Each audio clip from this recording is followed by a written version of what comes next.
Bueno, pues a ver, ¿por qué ya he avanzado algo? ¿Por qué he dicho que esto es una guerra contra Europa? Por un lado, porque somos los paganos de la guerra, porque los europeos somos los paganos de la guerra. Aquí dice Juan Torres, que sabéis que es un economista, vamos a llamarle de la órbita de Izquierda Unida, de la órbita de Podemos en España, que dice que no sabe si, lo dijo en un artículo de una tribuna de Público, no sabía si por la incompetencia o por la deshonestidad de los líderes europeos, pero lo cierto es que las decisiones que estaban tomando solamente producían beneficios a Estados Unidos y perjuicio a Europa. Eso es algo que todo el mundo tiene que tener absolutamente claro. Estamos pagando, bueno, aunque estamos pagando ahora mismo el impuesto más brutal que hay, que es el de la inflación, porque al final lo pagan las clases trabajadoras, el impuesto a los pobres, y eso es lo que tenemos que ver, que ha supuesto, entre otras muchas cosas, la guerra de Ucrania para Europa. Mirad, en estas diapositivas pretendo ver un poco todas las relaciones comerciales entre los grandes bloques del mundo, ¿no? Estados Unidos, la Unión Europea, China y, por supuesto, Rusia. Rusia prácticamente no vende nada a Estados Unidos, ni Estados Unidos vende casi nada a Rusia.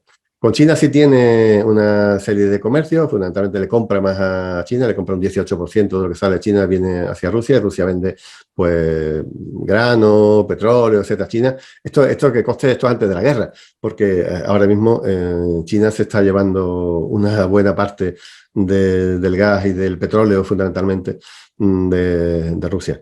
Pero el comercio de la Unión Europea con Rusia sí era bastante importante. Y Estados Unidos lo que ha intentado desde el primer momento ha sido justamente eso, cargarse las relaciones comerciales entre la Unión Europea y Rusia, que prácticamente ya lo consiguió. En su día hubo un corte importante cuando la reunificación de Crimea, pero ahora quiere cortar todos esos lazos. ¿Por qué? Porque si os acordáis del concepto de Eurasia, si desgajo, aunque sea en uno de los extremos, esa Eurasia, evidentemente no va a surgir ese bloque que puede ser el más determinante o el más poderoso desde el punto de vista comercial y político de todo el mundo. Mira, Estados Unidos, con la política de sanciones por un lado, se ha cargado a varios de los gasoductos que desde Rusia llevaban el gas a un precio absolutamente baratísimo a Europa, y de eso bebía Europa, y por eso Europa era tan tenía unas industrias tan rentables desde el punto de vista internacional, y por eso podía convertirse en una potencia exportadora, fundamentalmente Alemania, pero no solo Alemania, ¿no? Cuando algunos de esos gasoductos, como el Nord Stream, pues molestaba mucho a Estados Unidos, porque ese muro que quiere crear Estados Unidos entre Europa y Rusia, pues se podía debilitar, pues empezaron, desde ya Donald Trump empezó a imponer sanciones a las empresas que estaban conectando la zona de Rusia a través del Báltico, fundamentalmente con Alemania, pero también con toda Europa.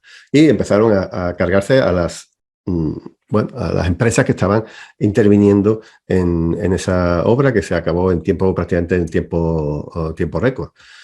Luego Joe Biden volvió a insistir absolutamente lo mismo, siguió con la política absolutamente de sanciones a Europa, ya no solamente a las empresas rusas, sino también a las empresas europeas, que tuvieron que buscarse triquiñuelas como las que se buscaban para comerciar con Irán o con otros países sancionados.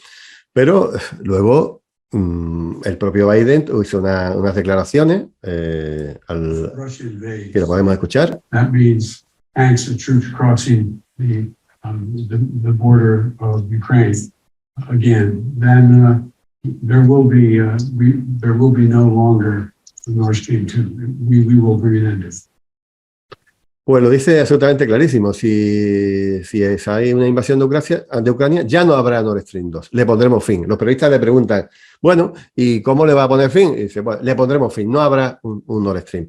La gracia es que después de los programas de sanciones, de las amenazas que reciben, no sé qué, y después de estas declaraciones, haya periodistas que cuando se vuelan los Nord Stream, digan pues bueno, que probablemente haya sido Putin. O sea, que desde luego, vaya insulto a la inteligencia de los medios de comunicación que nos desinforman en nuestro país, porque no hubo prácticamente ninguno de ningún medio importante que se atrevió a decir lo que era un secreto a voces que todo el mundo sabía, porque es que lo había dicho, es que no tiene más vuelta de hoja.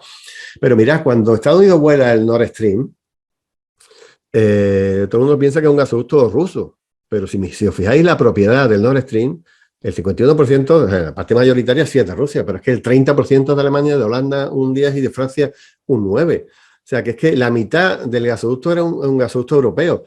Importante porque podía abastecer, imaginaros que mañana acaba la guerra, que no hay sanciones al gasoducto, volvemos a abrir la llave y vuelve a fluir el gas barato que nos permite pues, desarrollarnos desde el punto de vista industrial, calentarnos o mover nuestros vehículos, ¿no?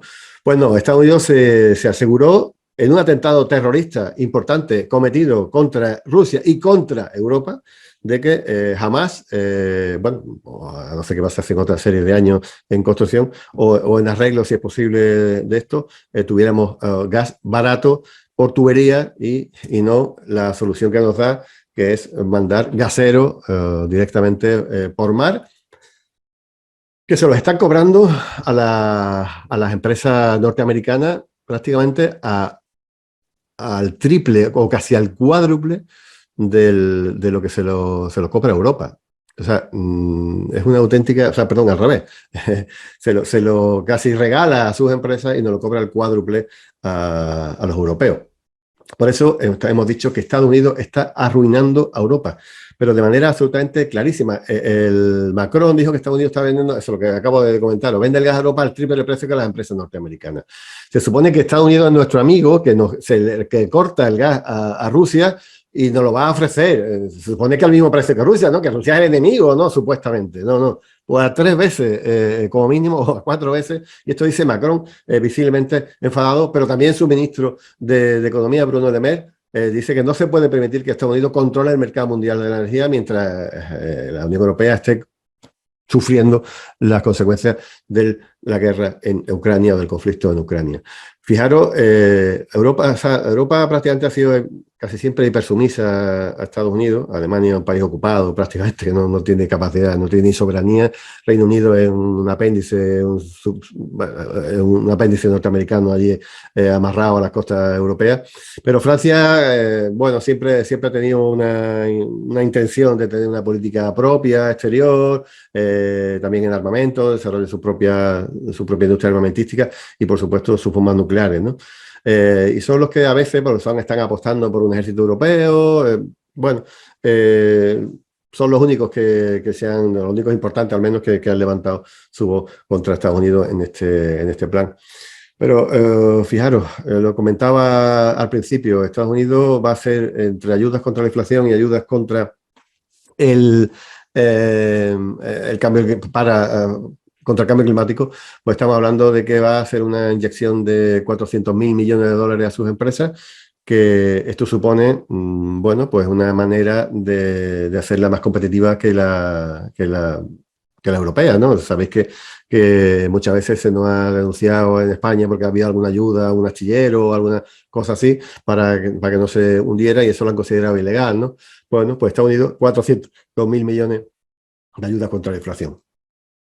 Y ahora se impone lo que es el tope al precio ruso, y lo que todo el mundo espera es que va a haber una subida de los combustibles que luego Europa va a tener que pagar, porque Estados Unidos y Rusia, como habíamos visto, no tenían prácticamente relaciones comerciales, tampoco en el ámbito de la energía, pero Europa sí, y Europa no tiene. Estados Unidos sí tiene petróleo, Estados Unidos sí tiene gas, pero Europa prácticamente netamente importador. Con lo cual somos mucho más débiles ante estas políticas de acoso a Rusia que al final, en plan boomerang, siempre nos echan atrás. Y fijaros lo que está sucediendo, que Europa se está enfrentando a una marcha de las industrias que gastan mucha energía hacia Estados Unidos. Esto ya está sucediendo. Y esto es un ataque a la línea de flotación europeo que, bueno, a veces hasta la von der Leyen ha dicho que va a intentar hacer algo para que esto no suceda, con otro tipo de ayuda, pero al fin y al cabo van a tener que salir del gasto público y al final lo vamos a tener que pagar entre todos y todas y realmente pues nos va a seguir sumiendo más en la miseria. Mira, creo que fue Bloomberg el que hizo el cálculo, que la crisis energética provocada por las sanciones, no provocada por la guerra, por las sanciones a Rusia, nos está costando ya 1 billón de euros a los europeos. O sea, 1 trillón de americanos, pero 1 billón en Europa. Fijaros lo que eso empobrece a una región, a un bloque como el bloque europeo, que tiene que salir del gasto público, que al final saldrá de esa inflación, de ese empobrecimiento de las clases trabajadoras. Y bueno, eso es lo que está provocando esta guerra, que por eso que digo que es una guerra contra Europa, contra los pueblos de Europa. No estoy hablando de que Estados Unidos vaya a bombardear a los presidentes europeos o al ínclito de Borrell, pero sí es una guerra contra los pueblos de Europa absolutamente clarísima. Y aquí están estos dos individuos que he mencionado ya varias veces, que yo los considero unos auténticos traidores, en el sentido que afirmaba este economista que ponía al principio de Juan Torres, diciendo que las medidas que están tomando solo perjudican a Europa y no perjudican prácticamente a Rusia, que se preveía que iba a tener este año, decían 20 o un 30% de bajada del PIB, etcétera, y creo que no ha llegado al 5, o incluso bastante menos, creo que estaba hablándose de un 2, según quien dijera un poco la cifra. ¿Y por qué estos líderes europeos parece que realmente no trabajan para Europa, sino que trabajan para Estados Unidos? Bueno, evidentemente digo ¿por qué hacen por qué son unos traidores? Pues fijaros dónde vienen los líderes, o muchos de los líderes europeos. Aquí tenemos al británico, al francés, a tal, y bueno, ¿de dónde viene este personaje? De Lehman Brothers, de la Rothschild, de Goldman Sachs, etcétera, etcétera, etcétera. No dejan de trabajar para el corazón de la bestia, el corazón del capitalismo, que está controlado directamente por Wall Street, y muchos de ellos salen justamente de esa ratonera o de esas cloacas, ¿no? del capitalismo mundial.